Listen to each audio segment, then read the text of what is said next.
Grand Theft Auto 6 is an incredibly anticipated game. With GTA 5 coming out in 2013, it's been far too long for a sequel. But I've been concerned about it, and it looks like those concerns are justified, as now we get news that Rockstar is cleaning up its frat boy culture on Grand Theft Auto 2. With the tone at the company and a change in creative direction, GTA 6 will probably feel very different from its predecessor, and that is the red flag to end all red flags. GTA is a game where its soul is based around being able to talk about anything, joke about anything, whereas now it looks like they're more concerned with offending people, and so they have to change. The issue is, if you remove that from GTA, you remove its soul. It's not the same game anymore. All you're left with is a basic generic pile of mush. You have ruined GTA, and that is where it looks like Rockstar is going. Now, no doubt the game will sell well. It's GTA. People will buy it for its title. But all the news out of the studio makes it not only look like a watered down version of the originals,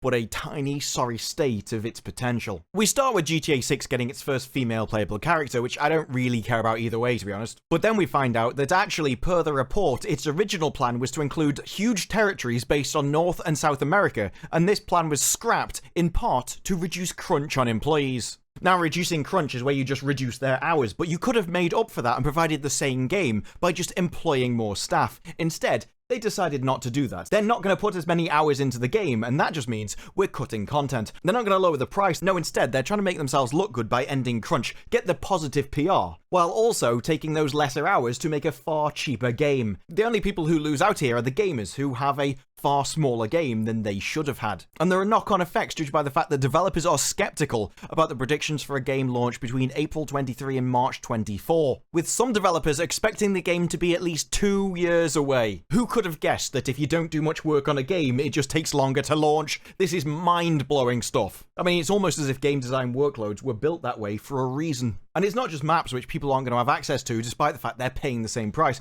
No, they also randomly cut modes like cops and crooks because of things which happened in real life. Considering this entire game is based around committing crime and getting chased by the police, cutting modes based on it seems like insanity to me. That is your game. And yet Rockstar seem forced to develop a game where they despise the very core foundation of it. They're making GTA because it makes them money. They just don't want to actually make GTA. What we'll get is some kind of mirror universe of it. Yeah, it'll be third person in a city and you'll commit crime, but there'll just be something about it that feels off. Who knows, maybe now when you commit crime you just won't get chased by the police and they just let you get away with it.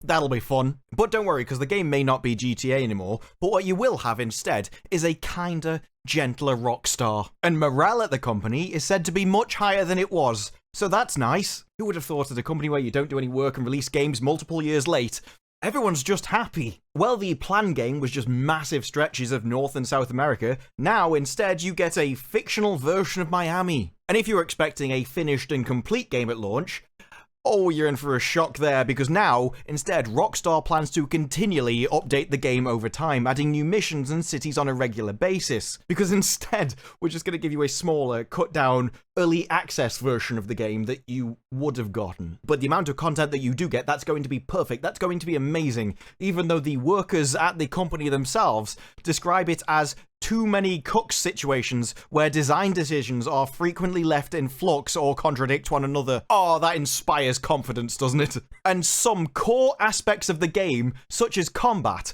were still going through changes even as developers expected them to be locked down. I mean, this is Grand Theft Auto. A lot of people would have just been happy with the combat of the previous game and new content. But no, even though GTA 5 was a massive success, we've got to change everything because that was just all a bit too...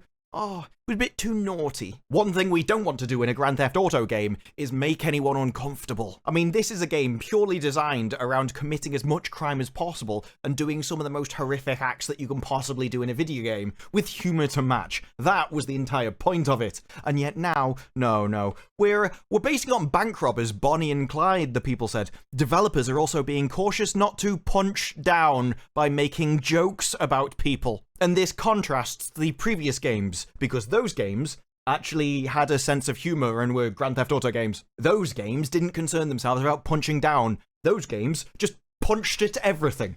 But we can't do that now because this is a game and games aren't about fun. Games are serious business and GTA is going to be a serious game. Oh, don't worry, I'm sure we'll make jokes about some things and some people, just not the holy topics of Rockstar. All in all, my excitement for the next GTA game has gone from massive to kind of zero.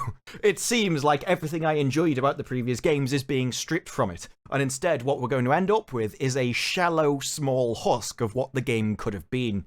Rockstar has changed, times have changed, and that has just ended up destroying a game which was a product of its time.